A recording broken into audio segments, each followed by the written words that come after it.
Olá a todos e a todas, eu sou a professora Raquel e começaremos aqui nossa disciplina de leitura e produção de textos e hipertextos. Essa é a nossa sexta aula. Bora lá! Na última aula, a gente conversou sobre como é que se escreve bem. Pensamos em para quem está escrevendo o texto, qual o objetivo, em que suporte ele vai ser publicado. Lemos duas poesias, uma da Adélia Prado, outra do Drummond, e conversamos um pouquinho sobre isso. Hoje, a gente vai pensar outras coisas. Tá. Eu vou escrever bem, eu já pensei, Raquel, em para quem eu estou escrevendo, eu já pensei o objetivo, mas que palavras eu vou usar, Raquel? Como é que eu vou fazer isso? Bora lá. Eu trouxe para a gente pensar nisso, primeiro, uma tirinha do Chico Bento. Eu gostava muito de ler a história do Chico Bento, gosto até hoje. Então, vamos ler comigo. Mãe, hoje você pode contar uma história bem curtinha? A mãe dele ficou assim, né? Uai, por que, Chico? Porque caso a história é grande, eu acabo dormindo. Na metade, fico sem saber o final.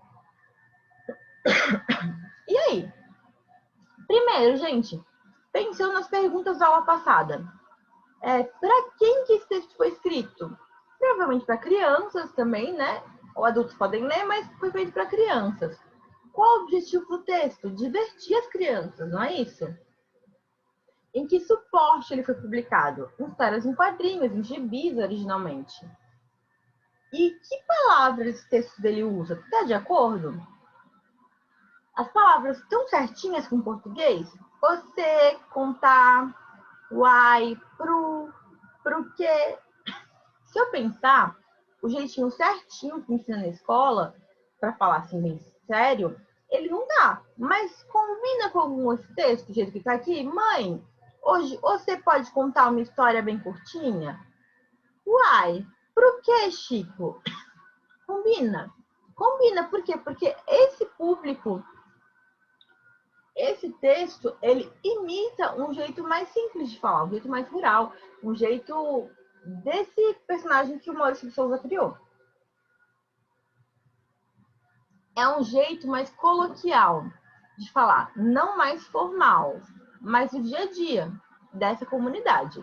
Até aí, tudo bem, gente? Dúvidas?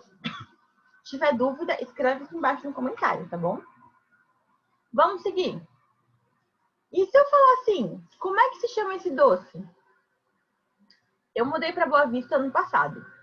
E aconteceu um caso bem engraçado. Chegou um grupo de amigos na minha casa. E eu falei, nossa, tem canjica em casa. Não, tem curau em casa. Vocês querem curau? Ah, eu quero curau, eu amo curau. E aí, o que tinha em casa era isso. Só que não era isso, né, que a minha amiga queria. Ela queria outra coisa. Então, como é que chama esse doce para você? Eu aprendi esse doce como curau. Aqui eu vi que chama mugunzá. E depende do lugar, tem outro nome. Então, palavras como o curau, o mugunzá, a macaxeira, o aipim, a mandioca, tem sentidos diferentes. O pão francês pode ser, na cidade que eu nasci, em São Vicente, o pão francês chama média. Já pensou em na padaria pedir 5 médias? Em São Paulo chama pão, pãozinho. Aqui chama pão de massa grossa, contrário com pão de massa fina. Então, a gente tem nomes diversos. Também tem o din-din, né? Que eu aprendi aqui chamar din-din. Eu cresci comendo chup-chup em São Vicente, na Baixada sempre chama chup-chup. Na São Paulo, capital, chama de geladinho. Quando eu ia para casa da minha avó, do meu avô, no Rio de Janeiro, eu pedi um sacolé. Então, vocês percebem que tem palavras que são específicas de cada região. Então, se eu estou escrevendo um romance ambientado em Boa Vista e eu pedir um sacolé, combina? Ou se estiver no Rio de Janeiro e pedir um din-din ou um chup-chup, não combina. Sempre que eu vou na casa da minha avó, no Rio, eu peço um bolinho de aipim para ela fazer para mim. Mas se eu estivesse aqui, Eu teria que falar o bolo de macaxeira. É a mesma coisa? Desculpa. Não é. Porque as palavras também têm uma carga social muito grande. O bolinho de aipim da minha avó é um bolinho salgado, recheado de carne moída, próximo da coxinha, mas com a massa com a base de macaxeira. É uma coisa social. É muito comum no Rio de Janeiro esse bolinho. É muito famoso.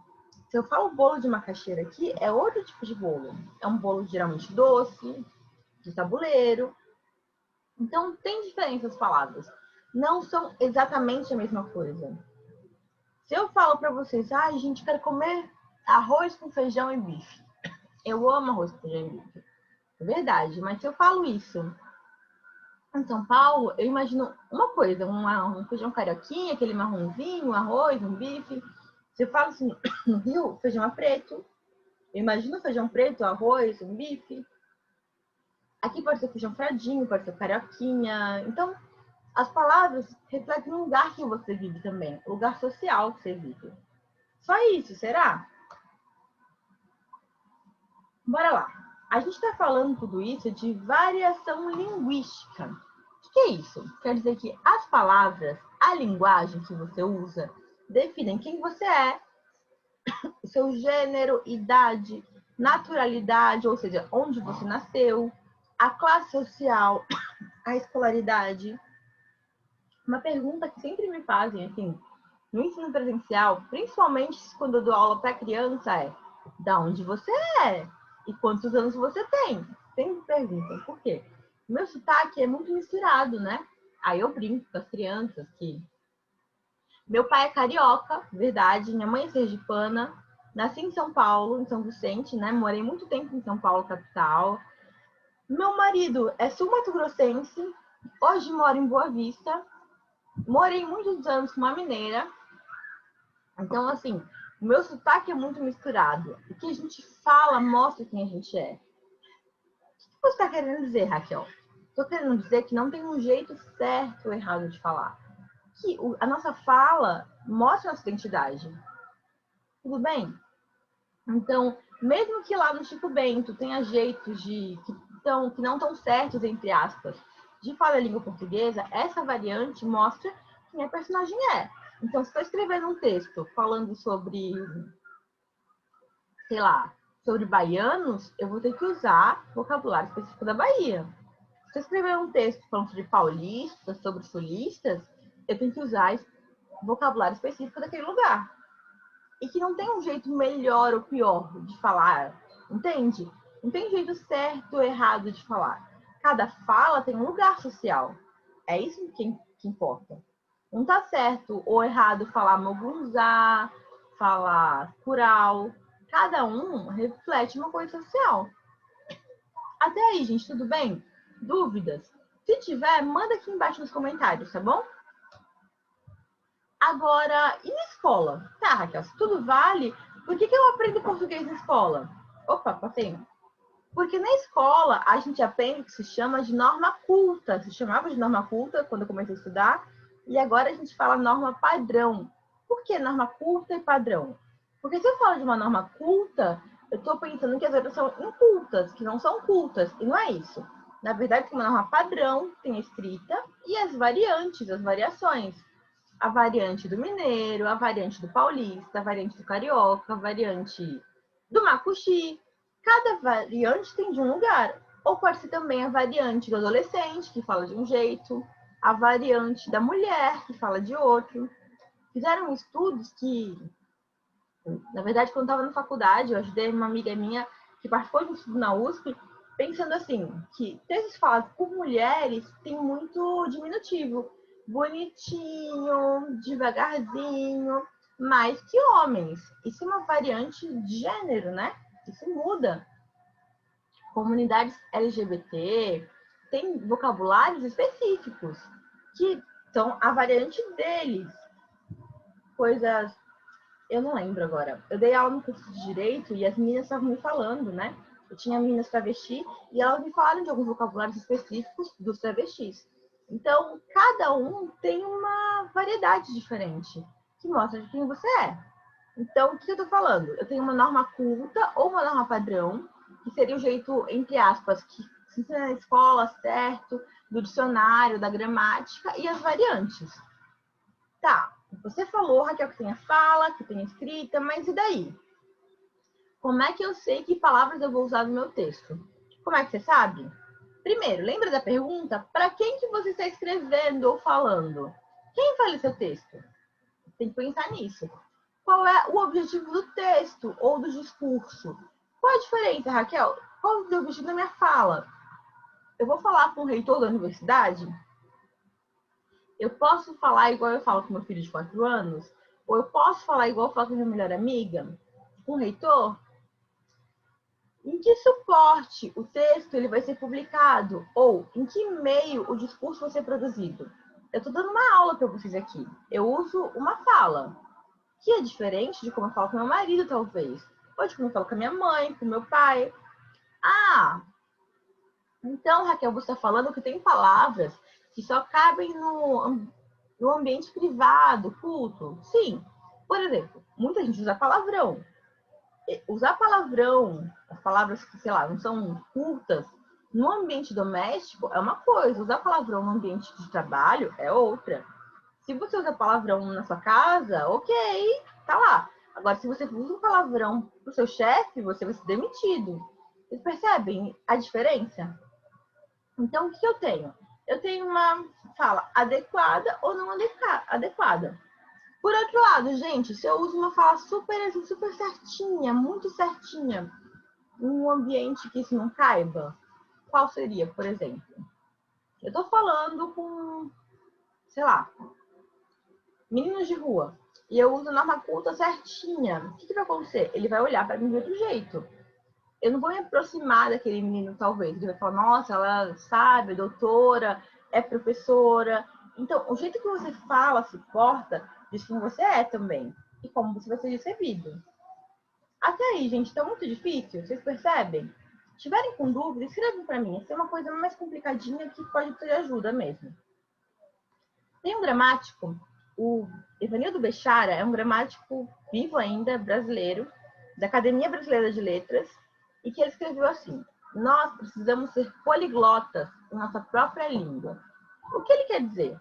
Vocês, como futuros professores, têm a obrigação mesmo, de obrigado, são obrigados a saber a norma padrão, ensinar para os alunos. Mas também tem que saber o vocabulário dos alunos, o que eles usam. Se é numa comunidade indígena, numa comunidade rural, vocês têm que saber falar isso. É obrigação também. E tem que saber falar em vários ambientes, circular por vários ambientes. Ser poliglota, saber várias variantes da sua própria língua. O Bechara também falou uma coisa. Dizer que língua culta é um instrumento de dominação das elites é uma ortodoxia política, um obstáculo para o país. Vamos pensar, gente, o que ele está falando aqui? Dizer que tem muita gente que fala, não, a norma culta é uma opressão social, é uma coisa da elite. Para o Bechara, não é. Isso é um problema, é uma ortodoxia. Quer dizer, ortodoxia trouxe para vocês o caráter ou condição de ortodoxo, interpretação, doutrina ou sistema teológico implantado como único e verdadeiro pela igreja. Dogmatismo. Quer dizer o quê? É uma coisa ideológica. Se eu falar que a norma culta é uma dominação das elites, é uma ortodoxia, um discurso pronto das elites, da política, um obstáculo para o país. Vamos pensar na gente, educação do campo? Nós, professores do campo, a gente tem que saber norma culta? Tem que saber norma culta. Por quê? Porque quando você vai se posicionar em qualquer lugar, você tem que usar norma culta. Se você usa a variante do campo, por exemplo, talvez não seja bem visto. Sei lá, na Assembleia Legislativa, um deputado, vocês, meus alunos, um de vocês pode ser um deputado. É obrigação da norma culta, porque vai ser escrito, registrado aquilo. Mas em outros contextos podem usar outra variante. No campo eu posso usar outra variante. Na escola eu posso usar outra variante. Nós, como professores, temos a obrigação de ensinar a norma culta para os alunos. Questão política. Você tem que ter domínio de quanto maior o número de variantes, melhor. E a escola é o espaço onde a gente aprende e ensina a norma culta. Ou, melhor, a norma padrão. Tudo bem, gente? Vocês estão entendendo? Se o nosso aluno não tiver a oportunidade de aprender a norma padrão na escola, onde ele vai aprender? Onde ele pode chegar? Entende? Baguncei muito? Tudo bem? Dúvidas? Se tiver com dúvida, escreve aqui embaixo no comentário ou manda um e-mail para mim, tá bom? Bom, meu e-mail raquel.martins@ufrr.br ou rem.ufrr@gmail.com. A gente falou hoje sobre variações linguísticas, dissemos que cada um tem um papel social, um lugar social de fala, de escrita, e que quanto maior o número de variações a gente conhecer, melhor.